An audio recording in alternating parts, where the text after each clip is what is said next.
हरे कृष्णा माता जी, पंचाम प्रणाम।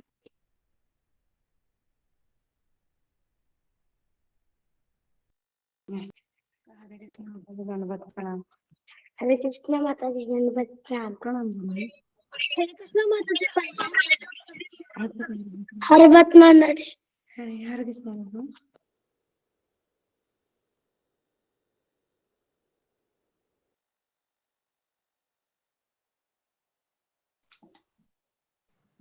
हरे कृष्ण माता जी, हरे कृष्णा। दंडवत। हरे कृष्णा।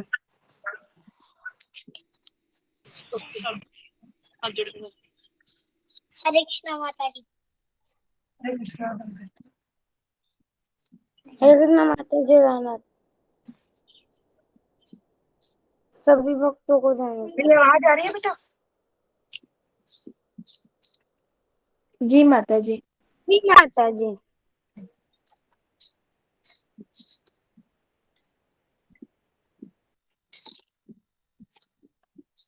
लास्ट क्लास में क्या हुआ था, कौन बताएगा?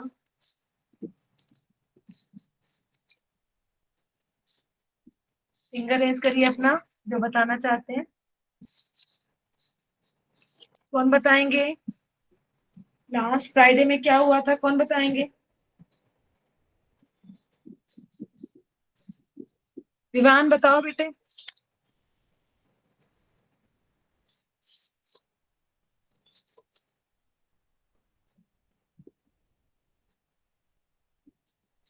माता जी, मैं अच्छे से नहीं। माता जी, मैं नहीं बता सकता। माता जी, हाँ बेटे। आपने कहाँ तक श्लोक पढ़ाए थे? मैंने 23 हो गए थे, दूसरे अध्याय का 23। मैम, मैं माता जी, मैं 2 या 3 दिन से क्लास ज्वाइन नहीं की शायद से, क्योंकि फ्राइडे में तो थे बेटे आप। फ्राइडे में तो आप थे। नहीं पता माता जी, लेकिन 23 तक आपने कराए थे, मुझे नहीं पता था। माता मुझे जी, पता 12 था। तक कर रहा है। माता जी, एक 12 तक मिनट, कर रहा है। एक मिनट, एक मिनट।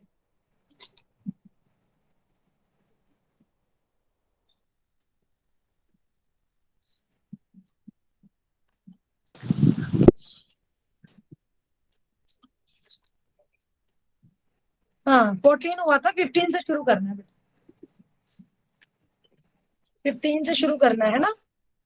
जी। ओके। गोला, बेटा अपना कैमरा ऑन करिए।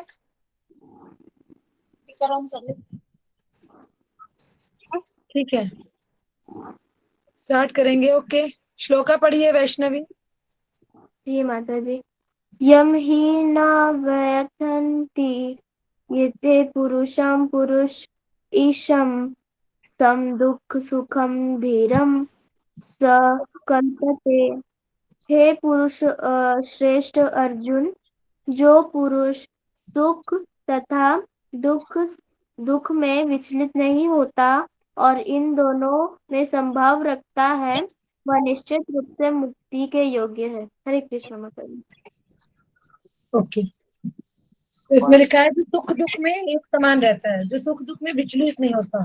यानी कि ज्यादा खुशी आई तो सब कुछ छोड़ दिया, क्लास भी छोड़ दी, पढ़ाई भी छोड़ दिया, है ना? या फिर ज्यादा दुख आ गया तो छोड़ दिया, नहीं। दोनों ही कंडीशन में संभाव रहना, मतलब एक जैसा रहना, नॉर्मल बिहेव करना। ओके। जो व्यक्ति आत्म साक्षात्कार की उच्च अवस्था प्राप्त करने के लिए दृढ़ प्रतिज्ञ और सुख तथा दुख के प्रहारों को संभाव से सह लेता है, वह मुक्ति के योग्य होता है। जैसे कई बार क्या होता है कि हम बहुत खुश होते हैं, पार्टी में गए और अपना आरती पूजा छोड़ देते हैं उस टाइम। क्यों? क्योंकि हम ज्यादा बिजी हो गए, हमें ज्यादा खुशी हो गई है, या फिर हम ज्यादा दुख में ऐसा करते हैं, है ना? तो हमें ऐसा नहीं करना है, हमें दोनों ही कंडीशन में कैसे रहना है? एक समान। दोनों ही कंडीशन में हमको एक समान रहना है, ना दुख में विचलित होना है और ना सुख में विचलित होना है। तो इसी में बताते हैं, वो भले ही स्वजन हो तथा अन्य, भले ही नो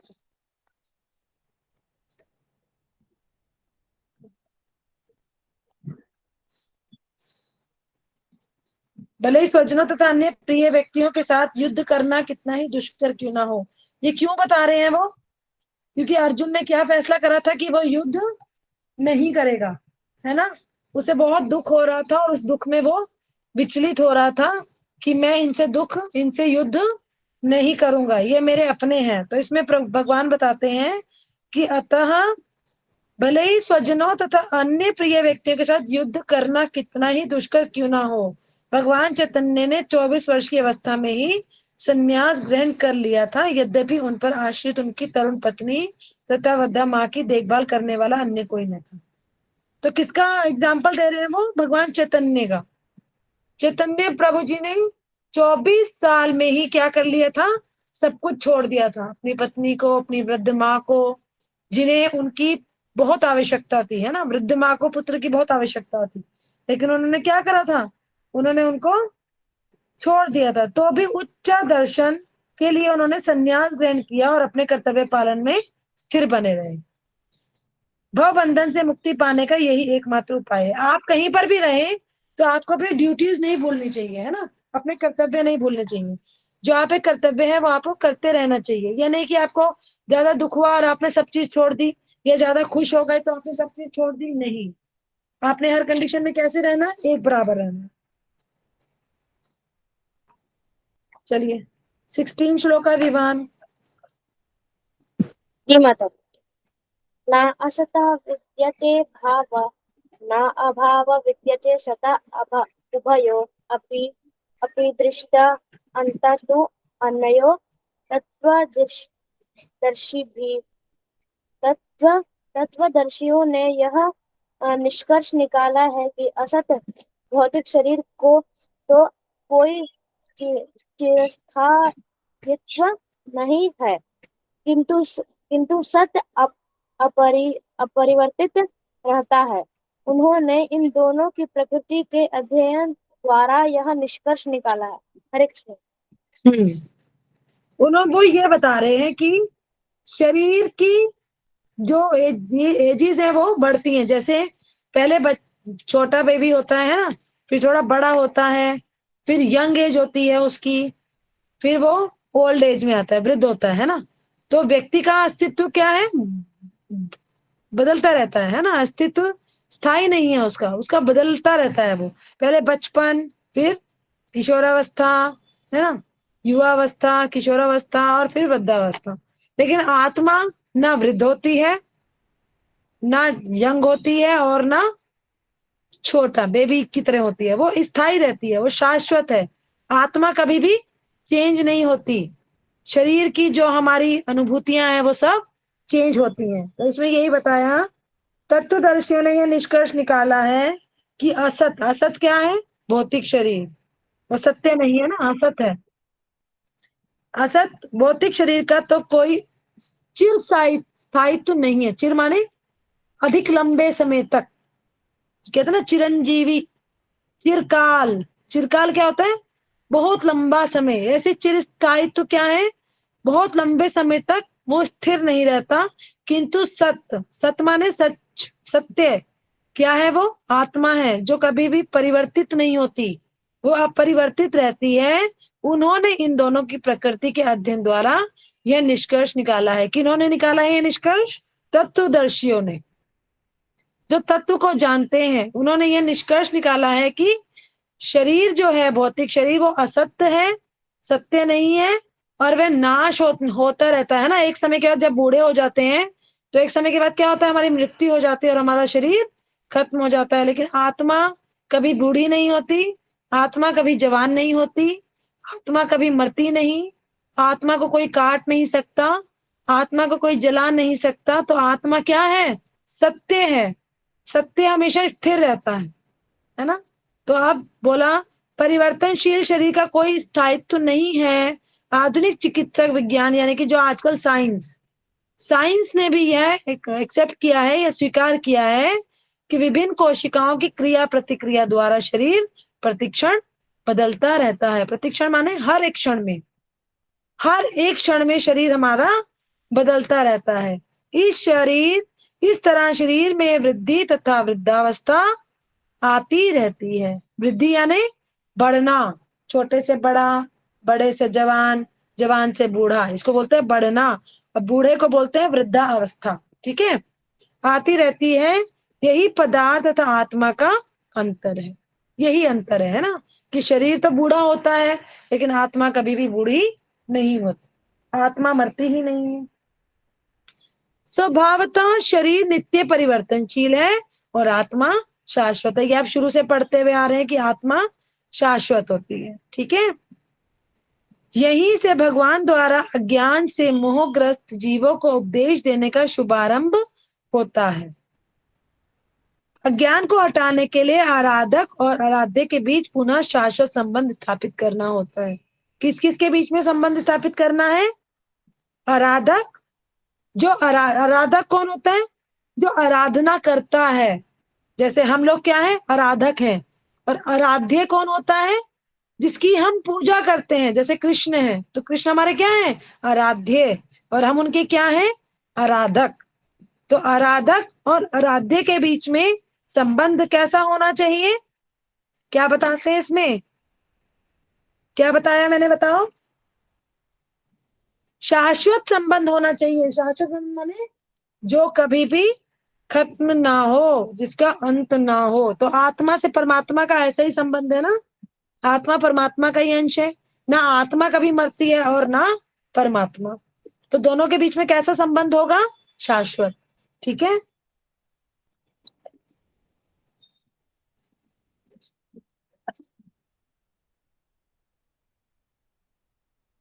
मैम आप म्यूट है। तो शाश्वत संबंध होना चाहिए स्थापित, और फिर अंश रूप जीवों तथा श्री भगवान के अंतर को समझना है। समझ सकते हैं, है ना, तभी समझ सकते हैं जब हम आत्मा और परमात्मा में भेद जान जाएंगे। उसके बाद कोई भी व्यक्ति आत्मा के अध्ययन द्वारा परमेश्वर के स्वभाव को समझ सकता है। अगर हम आत्मा का अध्ययन करें, क्योंकि आत्मा बहुत ही सरल होती है बेटा। हम कभी भी अपने अंतर्मन को नहीं सुनते।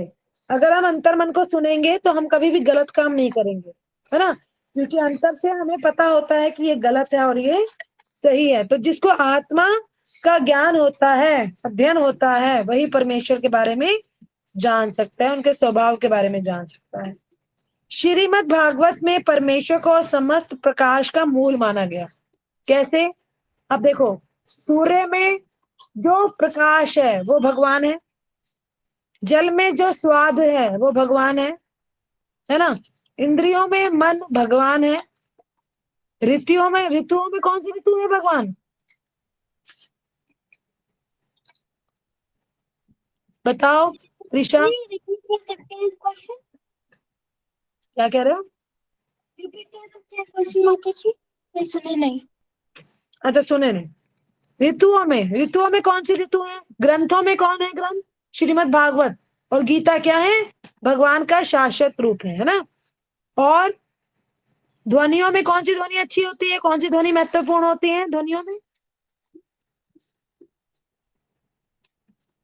भगवान के नाम का उच्चारण, वही ध्वनि महत्वपूर्ण है ना।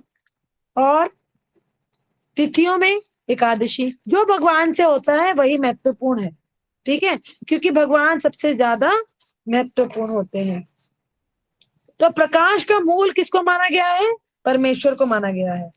ऐसे उद्भावों का अनुभव परा तथा अपरा प्रकृतियों कर्मों द्वारा किया जा सकता है। जीव का संबंध परा प्रकृति से है, जैसा कि 7वें अध्याय में स्पष्ट होगा। यह आपको 7वें अध्याय में, अतः सारे जीव उसी तरह परमेश्वर के सदैव अधीन रहते हैं। जितने भी जीव हैं, चाहे पशु हैं, चाहे पक्षी हैं, चाहे हम मनुष्य हैं, हम सब किसके अधीन है? किसके अधीन है हम सब? कौन बताए? हाँ, हम सब भगवान के अधीन है ना। तो जिस तरह सेवक स्वामी के या शिष्य गुरु के अधीन रहता है ना। शिष्य किसके अधीन रहता है? गुरु के, गुरु की आज्ञा के अधीन होता है। जैसे गुरु आज्ञा करेंगे वैसे ही शिष्य करेगा। और सेवक भी, आपने देखा है ना, जो शॉप पे लगे होते हैं सेवक, नौकर लगे होते हैं, वो किसकी आज्ञा का पालन करते रहते हैं? दुकान के मालिक की। जो उसका मालिक होता है, ओनर होता है, उसी की आज्ञा का पालन करते हैं, है ना। ऐसे शिष्य, जैसे आप क्लास में भी होते हो तो किसकी आज्ञा का पालन करते हो? टीचर की बात का, है ना। टीचर जैसे कहेंगी वैसे काम करोगे। इसी तरह हम सब भी अधीन हैं, जीव किसके अधीन है? परमेश्वर के अधीन है। अज्ञान अवस्था में ऐसे स्पष्ट ज्ञान को समझ पाना संभव है। अगर हमें ज्ञान ही नहीं होगा, कोई बात की पता ही नहीं होगी, तो हम कैसे समझेंगे? समझ सकते हैं उसको? नहीं।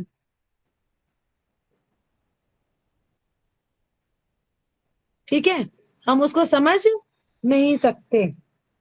अतः ऐसे ज्ञान को दूर करने के लिए सदा सर्वदा के लिए जीवों को प्रबुद्ध करने हेतु भगवान भगवत गीता का उपदेश देते हैं। तो हम भगवत गीता क्यों पढ़ रहे हैं? आप भगवत गीता की क्लास ले रहे हो, क्यों ले रहे हो? कौन बताएगा? ज्ञान प्राप्त करने के लिए, ज्ञान ज्ञान प्राप्त करने के लिए। ज्ञान प्राप्त करने, परमेश्वर को जानने के लिए, है ना, खुद को जानने के लिए। हम क्या हैं, परमेश्वर क्या है, कैसे रहें, क्या करें, कैसे भगवान प्रसन्न होंगे, गुरु की आज्ञा का पालन कैसे करेंगे, है ना। ये सब बातें जानने के लिए तो गीता की क्लास में आ रहे हो आप लोग, है ना। व्यवहार कैसा होना चाहिए, चरित्र कैसा, कैसे खाना, क्या खाना चाहिए, कैसे रहना चाहिए, तो ये सब चीजें लिखी है गीता में, है ना। तो इसीलिए भगवान ने अज्ञान को दूर करने के लिए, सदा सर्वदा के लिए जीवों को प्रबुद्ध करने के लिए भगवत गीता का उपदेश देते हैं। श्लोका 17 पढ़िए ऋषा। जी माता जी। अविनाशी तु तत्वी धी येन सर्वमिन्द तत्म विनाशम व्ययस्य न कष्टि तो मरहती। जो सारे शरीर में व्याप्त है, उससे ही तुम अविनाशी समझो। उस अव्यय आत्मा को नष्ट करने में कोई भी समर्थ नहीं है। हाँ ठीक है, बता रहे हैं कि जो सारे शरीर में व्याप्त है उसे ही तुम अविनाशी समझो। उस अव्यय आत्मा को नष्ट करने में कोई भी समर्थ नहीं है। ये बात हमने कई बार पढ़ी है कि आत्मा को कोई भी नष्ट नहीं कर सकता। पढ़ी है ना हमने कई बार। अभी भी हमने, इससे पहले भी हमने यही पढ़ा था कि आत्मा को कोई भी नष्ट नहीं कर सकता। इस श्लोका में संपूर्ण शरीर में व्याप्त आत्मा की प्रकृति का अधिक स्पष्ट वर्णन है। अगर आत्मा ही नहीं होगी शरीर में तो शरीर होगा? नहीं होगा, है ना। सभी लोग समझते हैं कि जो सारे शरीर में है वह क्या है? चेतना है। चेतना माने जागृति, चेतना आना, है ना, जागृति। प्रत्येक व्यक्ति को शरीर के में किसी अंग या पूरे भाग में सुख दुख का अनुभव होता है। जब हमें चोट लगती है तो हमें दर्द का अनुभव होता है ना, कि हमें दर्द हो रहा है ना। तो ये सब हमें अनुभव होता है, किंतु चेतना की यह व्याप्ति किसी के शरीर तक ही सीमित है।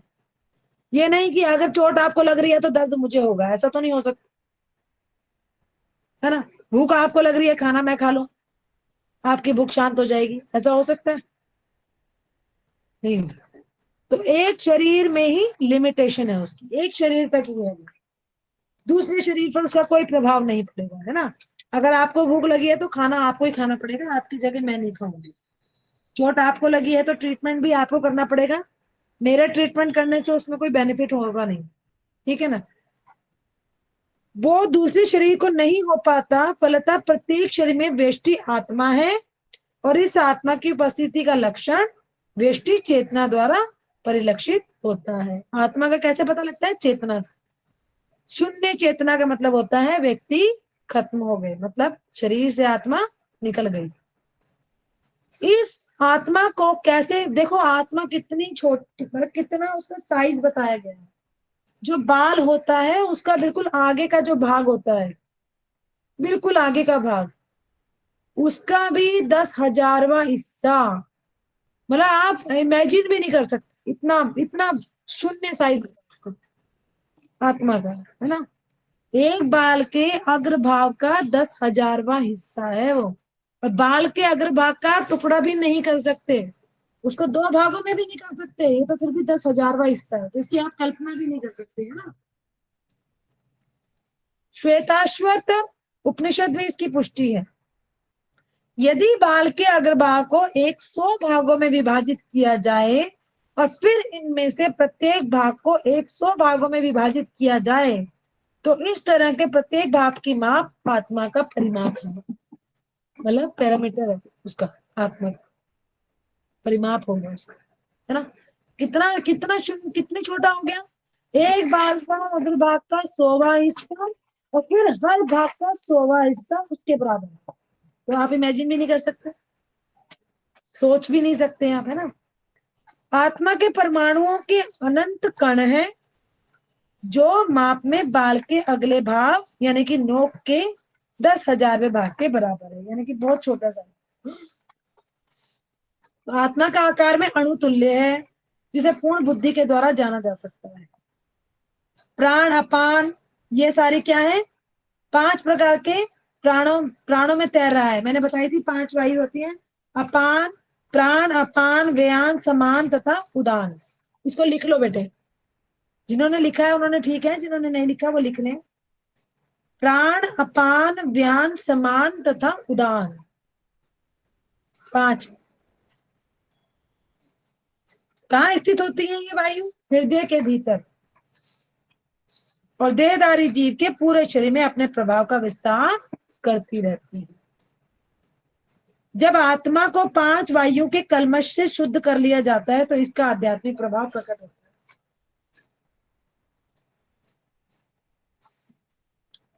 तो इससे आपको यही समझना है सिर्फ कि आत्मा का जो साइज है वो बहुत छोटा है, जिसकी कल्पना भी नहीं की जा सकती, है ना। बाल के अग्रभाग यानी कि जो बाल, जैसे ये बाल है, इसका जो ये वाला हिस्सा है, इसका 100वां 10,000वां हिस्सा, इसका एक बाल का नोक का 10,000वां हिस्सा, इतना छोटा है, ठीक है। नेक्स्ट श्लोका पढ़ेंगे, श्लोका 18 पढ़िए वैष्णवी। जी माता जी।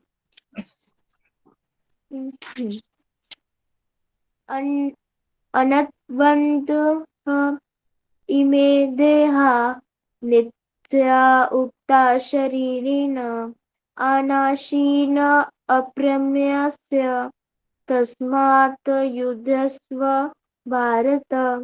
अविनाशी अप्रेमेय तथा शाश्वत जीव के भौतिक शरीर का अंत अवश्यम्भावी है, अतः हे भरतवंशी युद्ध करो। हरे कृष्ण माता जी।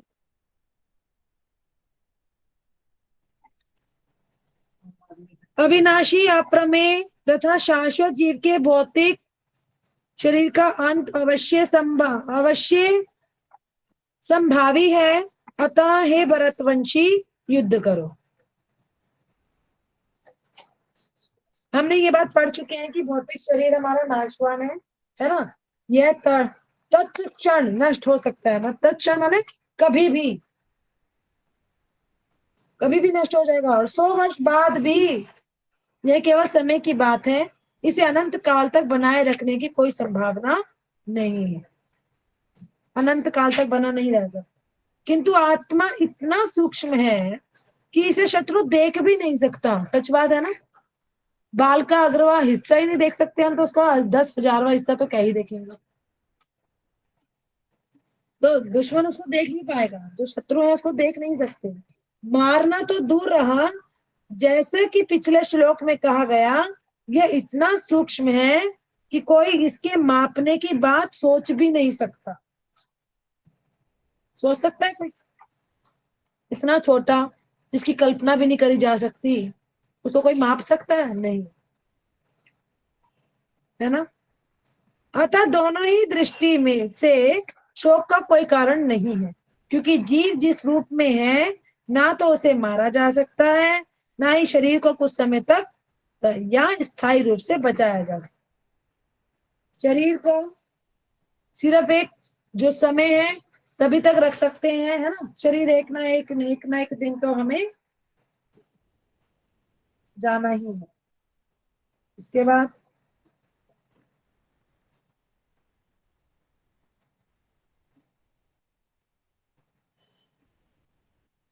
अतः धार्मिक नियमों का पालन करना चाहिए। वेदांत सूत्र में जीव को प्रकाश बताया गया है, क्योंकि वह परम प्रकाश का अंश है। जिस प्रकार सूर्य का प्रकाश सारे ब्रह्मांड का पोषण करता है, उसी प्रकार आत्मा किसका पोषण करती है? हमारे, किसका पोषण करती है? हमारे शरीर का करती है ना, क्योंकि उस आत्मा में क्या है? 5 वायु। कौन कौन सी? कौन बताएगा कौन कौन सी है वो 5? फिंगर रेज करो। माता जी क्वेश्चन क्या पूछा आपने? जो 5 प्रकार की वायु है हमारे अंदर, कौन सी है वो? मैंने भी तो बताई थी इसके पहले वाले श्लोक का, मैंने कहा भी था लिखो। जी माता जी। माता जी मेरे हाँ पास बताओ। अभी नोटबुक नहीं है तो फिर मैं लिख नहीं पा रही हूँ। पर मैं इतने तरीके के वायु लिख रही हूँ। अभी मैं बता नहीं सकती हूँ क्योंकि अभी मेरे पास नोटबुक नहीं है। चलो वैष्णवी तुम बताओ। जी माता जी। बताओ 5 प्रकार की वायु कौन सी हैं? अ, अ, व- व्यान,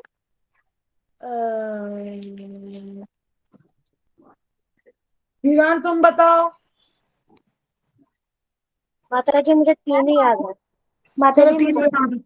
अपान वायु, उदान वायु, ज्ञान वायु। मैम अपान, हम्म समान, उदान, हम्म व्यान, हम्म। पान वायु। हाँ ठीक है ठीक है, ये है। Okay okay.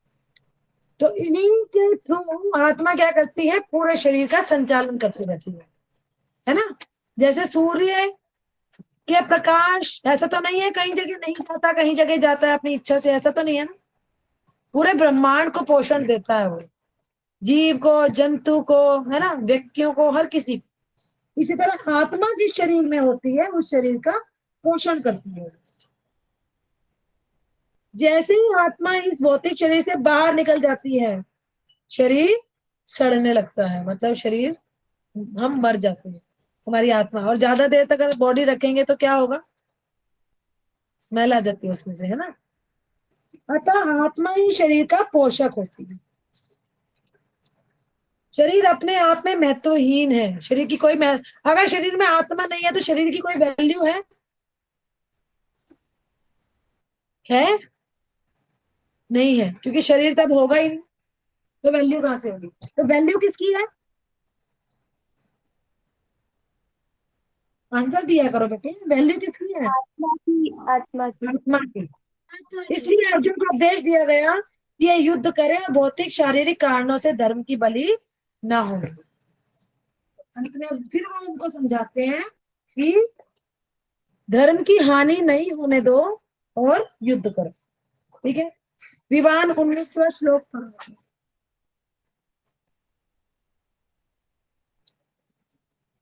जी माता जी।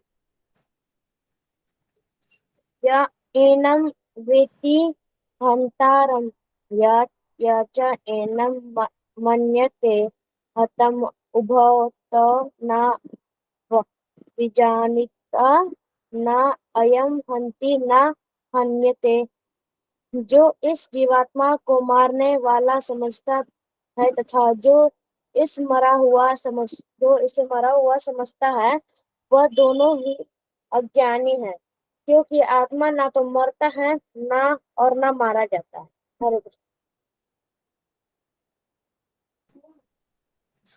जो इस जीवात्मा को मारने वाला तथा मरा हुआ समझता है, वह दोनों ही क्या है? अज्ञानी है, क्योंकि आत्मा को ना तो मारा जा सकता है और ना वो कभी स्वयं मरती है। जब देहधारी जीव को किसी घातक हथियार से आघात पहुंचाया जाता है तो यह समझ लेना चाहिए कि शरीर के भीतर का जीवात्मा मरा नहीं है। क्या कह रहे हैं भगवान अर्जुन को फिर समझा रहे हैं कि यदि किसी शरीर पर किसी को अगर किसी नुकीले हथियार से वार भी कर दिया जाए और उसके प्राण भी निकल जाएं तो उस जीवात्मा को मरा हुआ नहीं समझना चाहिए, क्योंकि आत्मा नहीं मरती है ना। शरीर के भीतर का जीवात्मा मरा नहीं है। आत्मा इतना सूक्ष्म है कि इसे किसी तरह के भौतिक हथियार से मार पाना असंभव है। जैसा कि अगले श्लोकों से स्पष्ट हो जाएगा, ना ही जीवात्मा अपने आध्यात्मिक स्वरूप के कारण बद्ध है जिसे मारा जाता है या जिसे मरा हुआ समझा जाता है। देखो बता रहे हैं कि किसी को अगर हम नुकीले हथियार से, तलवार से, धनुष से या गोली से, आजकल सबके पास रिवॉल्वर वगैरह है, अगर हम मारते हैं तो भी जो उसके अंदर, भीतर, भीतर माने अंदर जीवात्मा होती है वो कभी नहीं मरती। तो जो उसे मरा हुआ समझता है वो क्या है? मूर्ख। जिसे मारा जाता है या जिसे मरा हुआ समझा जाता है वह केवल शरीर होता है। शरीर को ही मार सकते हैं, शरीर ही मरता है, आत्मा नहीं मरती। किंतु इसका तात्पर्य शरीर के वध को प्रोत्साहित करना नहीं है। लेकिन इसका मतलब ये नहीं है कि मतलब सबको, लोगों को मारने चले जाओ कि भैया वो तो आत्मा तो मरती नहीं है, शरीर ही मरता है। वैदिक आदेश है किसी भी जीव की हिंसा नहीं करनी चाहिए। ये क्या है? शास्त्रों के आदेश है बेटा। और जैसे मांस खाते हैं, है ना, तो पहले क्या करते हैं? उसे मारते ही तो है, जीव को मारेंगे, फिर उसको पकाएंगे, फिर खाएंगे। तो जीव हत्या है ना वो, तो वो नहीं करनी चाहिए। कहा गया किसी भी जीव की हिंसा नहीं करनी चाहिए, ना ही जीवात्मा अवध्य है। अर्थ है यह है कि पशु हिंसा को प्रोत्साहन, किसी भी जीव के शरीर की अनाधिकार हत्या करना निंद है, मतलब मना है। किसी की भी हत्या नहीं करनी चाहिए और राज्य तथा भगवत विधान के द्वारा दंडनीय है, इसको दंड मिलता है। किंतु अर्जुन को तो धर्म के नियमानुसार मारने के लिए नियुक्त किया जा रहा था, किसी पागलपन वश नहीं। उसे ये नहीं कि अर्जुन को यूं ही कह दिया कि चलो भाई खड़े हो जाओ और अब मारो सबको, ऐसे नहीं कहा था, है ना। धर्म की रक्षा करने के लिए कहा गया था, क्योंकि वो सब क्या कर रहे थे? अधर्म का साथ दे रहे थे, अधर्म कर रहे थे वो सब लोग। दुर्योधन, है ना, दुशासन, अश्वत्थामा, सब क्या कर रहे? किसके पक्ष में थे? ये अधर्म के पक्ष में।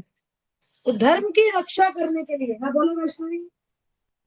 माता जी, अगर दुर्योधन और उसके भाई अधर्म के साथ थे तो भीष्म पितामह, गुरु द्रोणाचार्य भीष्म पितामह तो इसलिए थे बेटा, भीष्म पितामह इसलिए उनके साथ थे क्योंकि जब वो यंग एज के थे ना, तो उन्होंने प्रतिज्ञा करी थी कि हस्तिनापुर का जो भी राजा होगा मैं उसके साथ उसकी आज्ञा का पालन करूंगा। ये प्रतिज्ञाबद्ध थे वो अपने हृदय से उनके साथ नहीं थे। हृदय से तो वो किसके साथ थे? पांडवों के साथ, है ना। मजबूरी में थे वो उनके साथ, क्योंकि वो प्रतिज्ञाबद्ध थे। वो अपनी प्रतिज्ञा नहीं, उन्होंने आजीवन ब्रह्मचार्य का दो प्रतिज्ञा ली थी। एक आजीवन ब्रह्मचार्य का कि शादी नहीं करेंगे, और दूसरी प्रतिज्ञा ये थी कि वह जो भी हस्तिनापुर का राजा होगा वो उसके ही द्वारा बताए गए नियमों का पालन करेंगे, मतलब उसके अधीनता में रहेंगे वो। तो धृतराष्ट्र को उन्होंने समझाया भी, उन्होंने दुर्योधन को भी समझाया, लेकिन क्या वो समझे? नहीं। आप महाभारत के एपिसोड देखना, उसमें भी दिखेगा आपको। वो समझे नहीं थे, है ना, वो बहुत समझा रहे थे। जब कृष्ण भगवान शांति दूत बनकर आए तब भी उन्होंने बहुत समझाया दुर्योधन को, लेकिन दुर्योधन क्या था? दुष्ट बुद्धि था, अधर्मी था वो, है ना, ईर्ष्या से भरा हुआ था वो, दूसरों का हिस्सा खाने वाला था। तो अधर्मी की समझ में कभी भी धर्म की बात नहीं आ सकती। अभक्त को कभी भी भक्ति समझ में नहीं आएगी, है ना। वो हमेशा क्वेश्चन ही करता रहेगा, भगवान कौन है, क्या है, कैसे हैं, ऐसे क्यों करा, ऐसे, तो हमेशा उसके दिमाग में क्वेश्चन ही रहेंगे बस। तो इसीलिए भीष्म पितामह मजबूरी में उनके साथ थे, ऐसे ही द्रोणाचार्य भी मजबूरी में ही थे, और जो कृपाचार्य थे वो भी मजबूरी में ही उनके साथ थे। और कारण क्यों था, कर्ण क्यों था उनके साथ? क्योंकि कर्ण वह इसलिए था क्योंकि वो दोस्त के लिए प्रतिज्ञाबद्ध था, मित्र के लिए। उसे पता था कि इसकी हार होगी, वो जानता था कि मतलब हमारी जीत नहीं हो सकती, हम जीतेंगे नहीं, उसको पता थी ये बात, लेकिन फिर भी वो दुर्योधन के साथ है। उन्हें कृष्ण भगवान ने समझाया कि तुम धर्म के साथ रहो, है ना, तुम कौनते हो, तुम धर्म के साथ रहो। लेकिन उसने क्या कहा था कि जब मेरा सबने साथ छोड़ दिया था तो मेरा साथ किसने दिया था, दुर्योधन ने, इसलिए मैं उसके साथ कभी नहीं छोड़ूंगा, इसीलिए वो उस युद्ध में उसके साथ था। ठीक है, जी तो माता जी। मारने के लिए नृत्य किया जा रहा था, किसी पागलपनवश नहीं, मतलब ऐसे ही नहीं उसको कहा था कि जाओ भैया युद्ध करो और सबको मार के आ जाओ, ऐसे नहीं कहा था उसको। उसको धर्म की रक्षा के लिए, अगर वो युद्ध ना करता तो धर्म की हानि होती, अधर्म की जीत होती, है ना। तो अधर्म की जीत होती तो क्या होता, सर्वनाश हो जाता। इसलिए उन्होंने धर्म की विजय के लिए उन्होंने अर्जुन को चुना और अर्जुन को उन्होंने समझाया। अर्जुन उनका परम भक्त था, है ना, अर्जुन साधु भक्त था उनका। साधु भक्त मतलब जो जो गुरु ने कह दिया आंख बंद करके उस पर विश्वास करते, साधु भक्त थे वो। ठीक है, तो आज हमने श्लोका 19 कंप्लीट करे बेटा। कल आपका ऑफ रहेगा, मंडे है, सैटरडे मंडे आपका ऑफ है, क्लास है ना, तो तुझे में आना है बेटा, टीम पर। ठीक है, और क्लास मिस नहीं करनी बेटा, मैं रोज समझा, हर बार मैं आपको समझाती हूँ, ये वाली बात है ना, क्लास को मिस नहीं करना, क्लास में रेगुलर आना है, क्योंकि ये चीज आपको कहीं पर भी नहीं मिलेगी, कोई नहीं देगा ये चीज। टीचर भी अगर पढ़ाएगी तो वो कभी गीता का ज्ञान नहीं देगी, है ना। तो गीता का ज्ञान अगर मिल रहा है आपको तो आपको जरूर लेना चाहिए उसे। ठीक है, समझ आ रहा है आप सबको? तो ये क्लास मिस नहीं करनी है, रोज आना है, जब जब क्लास होती है टाइम से उसको लॉग इन करना है। ठीक है, माता जी। ओके। तो कल मैं मंडे में मैं इसी से रिलेटेड क्वेश्चन पूछूंगी आपसे, है ना, जो मैंने अभी तक समझाया आपको, इसी से रिलेटेड मैं आपसे क्वेश्चन पूछूंगी ट्यूसडे को। तो आप सब मुझे बताएंगे, है ना, फिंगर रेज करके। ठीक है, जी माता जी। हाँ ठीक है बेटा, मैं रखती हूँ, है ना, मैं रख रही हूँ, मैं रुक रही हूँ। ओके, हरे कृष्णा। बालाजी हरे कृष्णा, हरे हरे कृष्ण कृष्णा, माता हरे कृष्णा।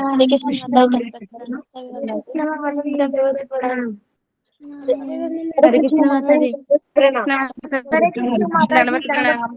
सभी भक्तों को माता जी। सभी भक्तों को दंडवत प्रणाम। हरे कृष्ण माता जी।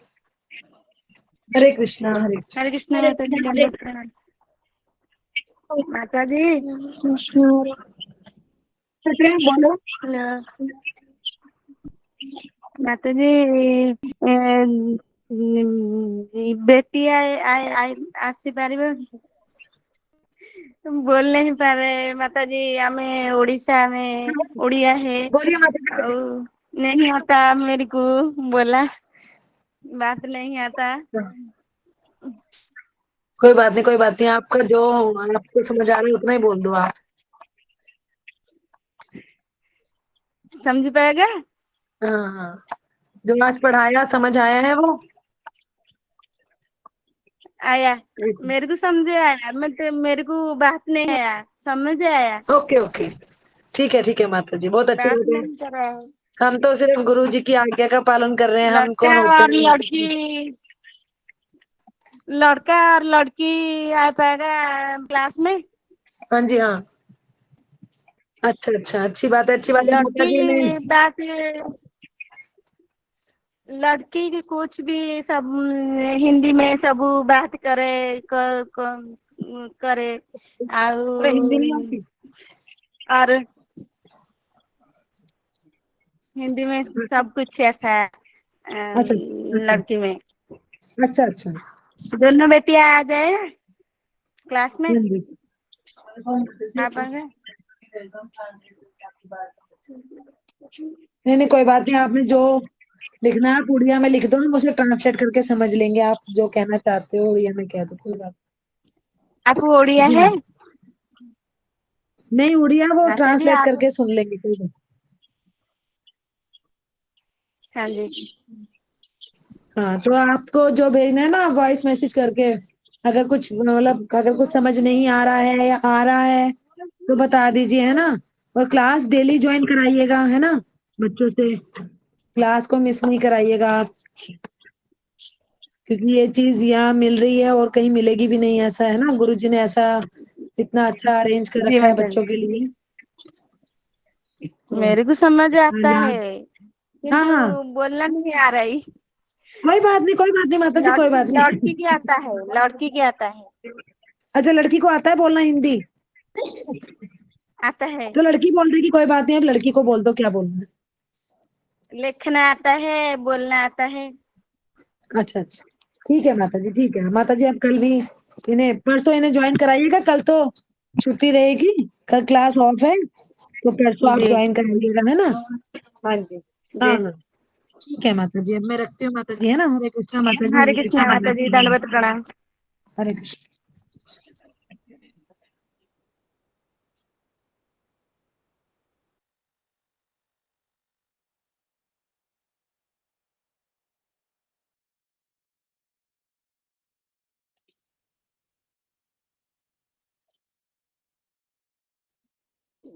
चलो यार कट कर।